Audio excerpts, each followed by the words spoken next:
In the lively town of Igbomila, where the market buzzes like a swarm of bees, and the farmers' yams grow as big as the baobab roots, there was no one richer than Adisa. He had more wealth than even the chiefs and kings could dream of. His lands stretched beyond the horizon. His cows were too many to count, and the gold in his storerooms sparkled like the stars in the sky. But my friends, Adisa was not like other rich men. Oh no. While most wealthy men would keep their riches close, counting each coin like a hawk watching its prey, Adisa gave freely. Every morning, people would line up outside his grand compound. The hungry, the widows, the poor, Adisa never turned them away.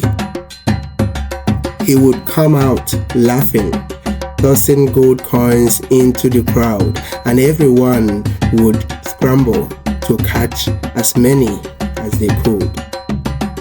Sometimes he would roll out sacks of rice and bags of yams, more than enough to feed entire families for months. This man is mad, the people would whisper.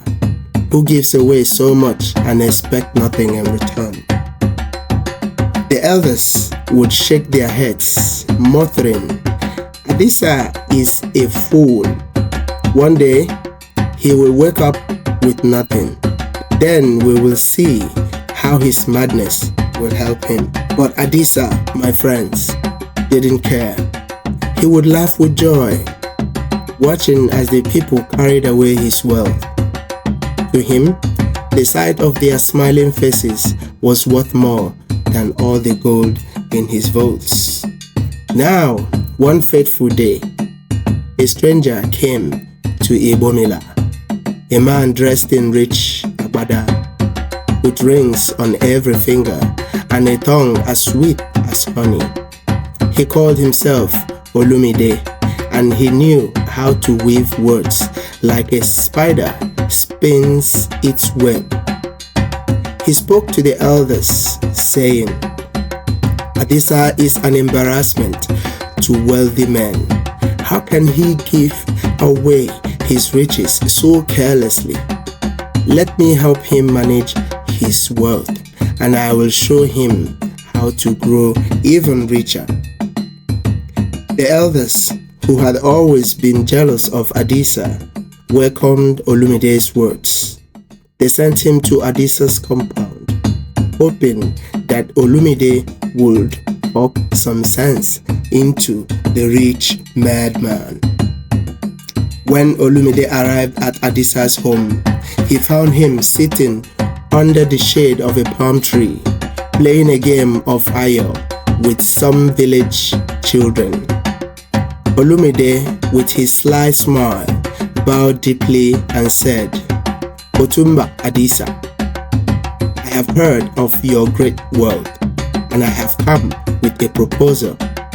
Let me invest your fortune, and you will never have to give away another coin. Instead, your riches will grow, and you can still help the people without losing your gold. Adisa looked at Olumide and smiled. A smile so wide it reached his eyes. He nodded slowly, saying, I see. You think I am mad, don't you? Olumide, taken aback, stammered, No, I only wish to help. But Adisa cut him off, still smiling.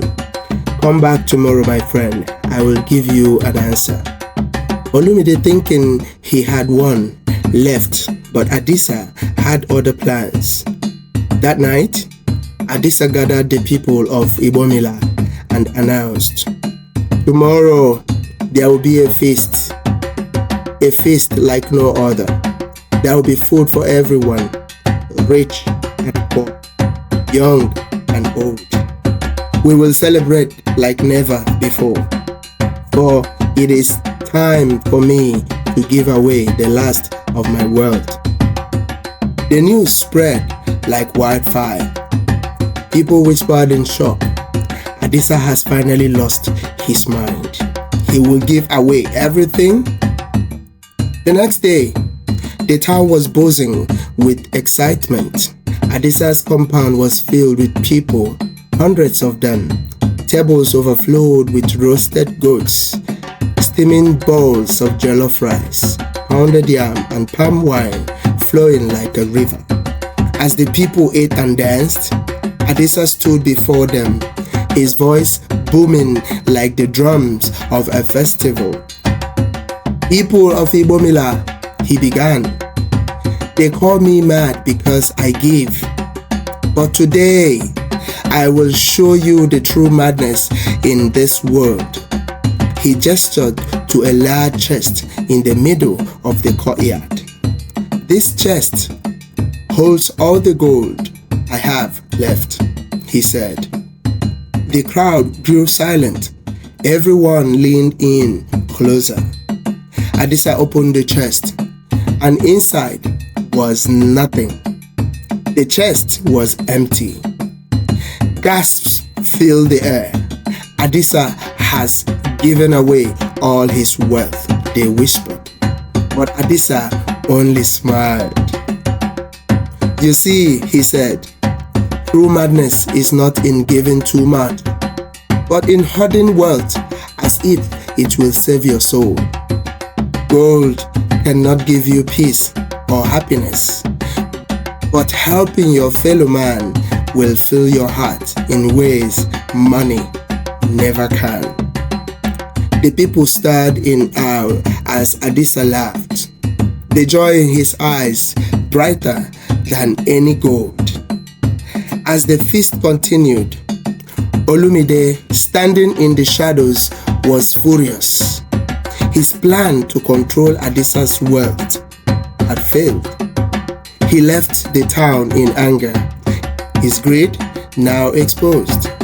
But the story doesn't end there, my friends. You see, after that feast, something remarkable happened.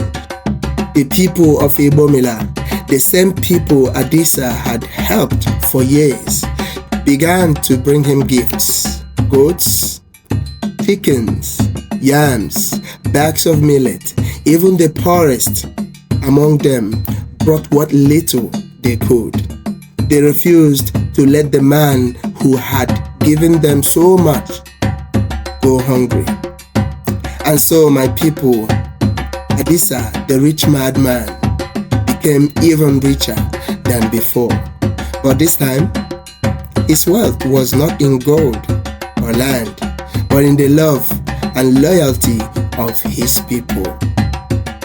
They say to this day, his name is still spoken in Igbomila with respect and admiration, not because of the gold he gave, but because of the heart he touched.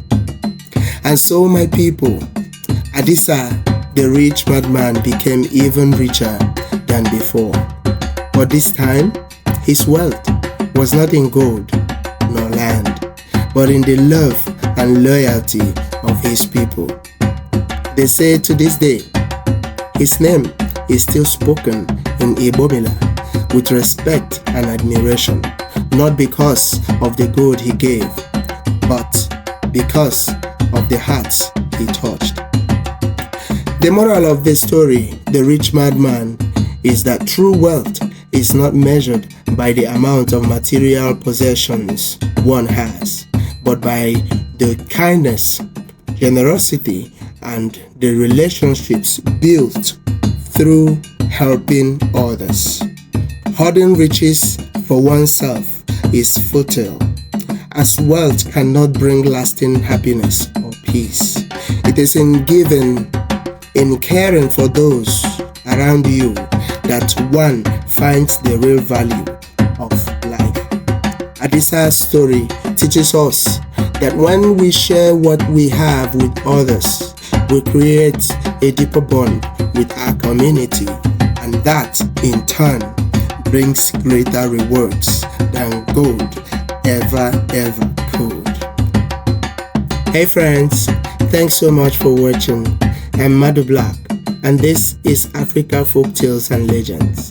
If you haven't subscribed yet, go ahead and hit that button and turn on notification so you will know right away when I drop more amazing stories. I really appreciate all your support. It means a whole lot to me. I'll see you in my next video. Bye-bye.